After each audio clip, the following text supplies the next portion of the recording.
Comme on se retrouve les amis? Franchement, il n'y a pas grande chose à dire. Ces derniers jours n'ont pas été de tout repos pour nous les fans du Real Madrid. Voilà la raison pour laquelle j'ai été un peu absent. Mais malgré tout, étant donné que nous avons un match crucial contre Osasuna ce samedi, je me dois d'en parler. Ce match sera un match très compliqué pour nous et je ne peux pas pronostiquer comme j'avais l'habitude de le faire avant chaque match du Real Madrid. Cette fois-ci, je vais plutôt vous faire part de la manière que je pense que le Real doit procéder pour gagner ce match. Nous allons simplement essayer de parler du match. Quelles seront les clés qui pourraient nous permettre d'aller chercher une victoire à l'extérieur dans un milieu hostile? Comme vous le saviez sans doute, depuis le début de saison, l'extérieur ne nous sourit pas ces derniers temps et pire encore, le Bernabéu a commencé à y mettre son grain de sel. Pour la rencontre de ce samedi, Carlo Ancelotti doit oublier un peu les égos et faire des choix forts.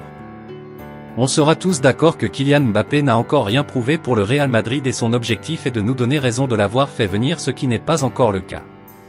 Mais à mon avis, les contre-performances du Bondinois n'est pas exclusivement de sa faute. Pourquoi? Si Mbappé est mauvais depuis son arrivée, la direction du club et le coach sont en grande partie responsables.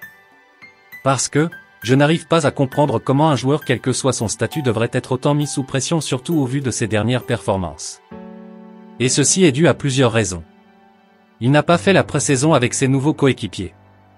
Il n'a jamais été mis au banc de touche pour au moins s'imprégner la philosophie de jeu du club. Kylian n'a pas été mis dans les conditions optimales malgré la confiance qui lui a été montrée à mon avis. Pour la rencontre de ce samedi, je ne serais pas étonné de voir une formation 4-4-2. Avec en attaque Vinicius et Rodrigo et peut-être un Fortea à la place de Lucas Vazquez. Parce que Osasuna n'est franchement pas l'adversaire idéal pour nous. C'est une équipe qui joue essentiellement dans le dos de la défense.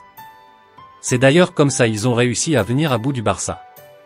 C'est pour cette raison que je pense que renforcer la défense avec le jeune et talentueux Fortea serait une très bonne solution.